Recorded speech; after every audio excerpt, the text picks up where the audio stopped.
On parlait de maîtrise de l'urbanisme à présent, avec Serge. Oui, alors, pour parler de maîtrise de l'urbanisme, il est important que je vous présente, quand j'ai voulu monter une liste, j'ai voulu monter une liste de compétences.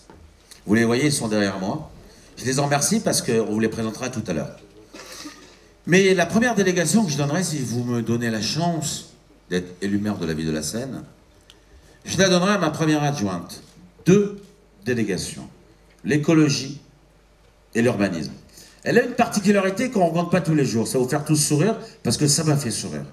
Vous savez ce qu'elle est comme métier? Elle est docteur en urbanisme. C'est assez rare, je ne rencontre pas tous les jours. Donc j'ai apprécié les jours et les semaines qu'on a passées à travailler le projet. Et elle va vous parler de la concurrence. Quand je parle de la concurrence, c'est parce que nous, ça fait 1 an qu'on travaille sur le projet, qu'on vous présentera tout à l'heure, qui changera la ville. On va parler d'écologie. On va parler comment on va reconstruire la ville ensemble, comment on va l'améliorer pour que les générations futures, nos enfants, nos familles, puissent être heureux de vivre dans la ville. Vous êtes la 2e ville du Var, mais on est tellement loin par rapport aux grandes villes de France. Moi, ce que je vous promets, ce que je m'engage auprès de vous, c'est que la ville de demain, si vous nous faites confiance, ça sera celle que je vous présenterai, et surtout pas celle-là. Eh bien, nous allons accueillir immédiatement Nathalie Hubler, effectivement docteur en urbanisme et aménagement du territoire.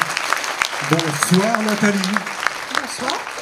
Alors, on va parler maîtrise de l'urbanisme, on va parler également dans un instant des projets Coste Chaud, des bois sacrés, qui sont des dossiers controversés, on peut le dire. Mais avant, je crois que vous aviez envie de parler du pont routier de Madame Nathalie Biquet et de son équipe de la coalition. Qu'est-ce que vous en pensez? Oui, tout à fait. Il s'agit, comme on peut le voir derrière, puisque la photographie est actuellement présente, d'un véritable pont routier.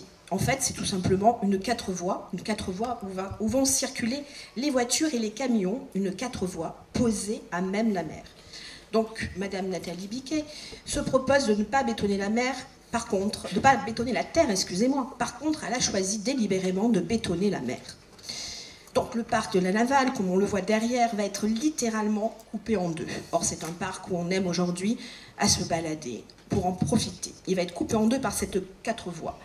La coalition a donc créé à travers ce programme un programme politique tout simplement des années 90. Ce programme n'est pas nouveau puisque Charles Scalia l'a déjà proposé il y a plus de 30 ans.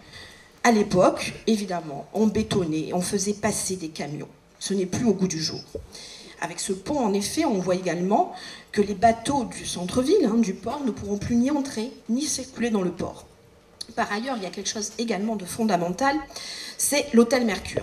L'hôtel Mercure, c'est un hôtel 4 étoiles, un hôtel qui, d'abord, a un bon taux de remplissage, et par ailleurs, un hôtel qui est un petit peu un lieu emblématique pour la ville.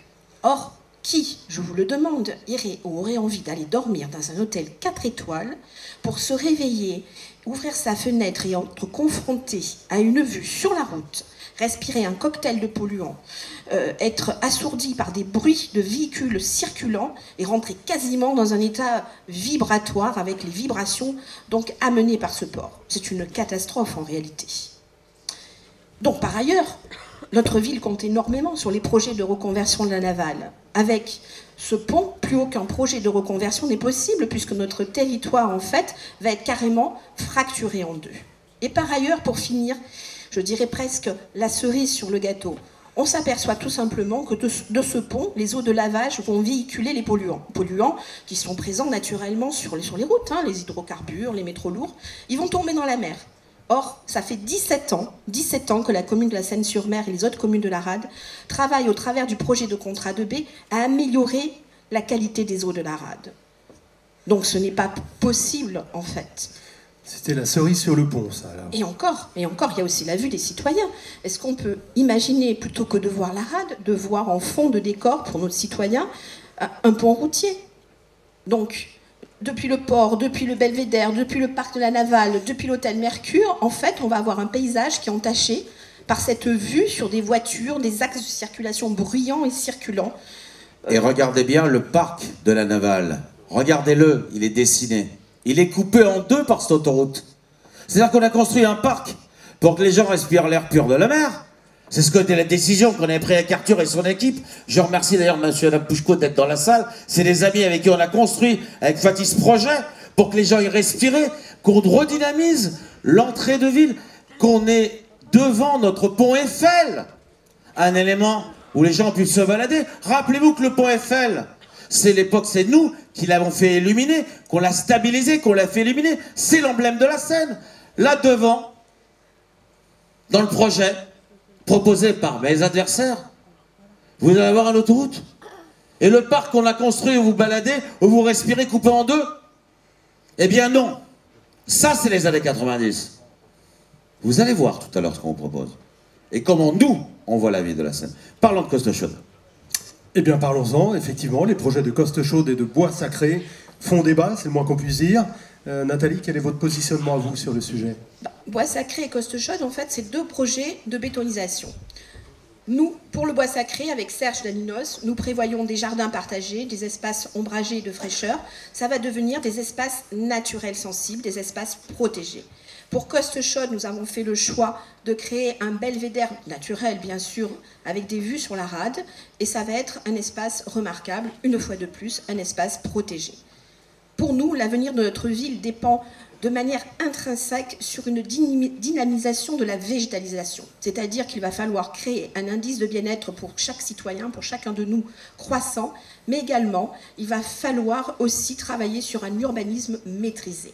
Et je vais aller plus loin. Un urbanisme qui est capable de créer des projets monuments, des projets que l'on va découvrir ensemble dans le film et que je suis fière de vous présenter avec Serge Daninos et son équipe. Merci Nathalie. Nous verrons ça dans un instant. Merci Nathalie.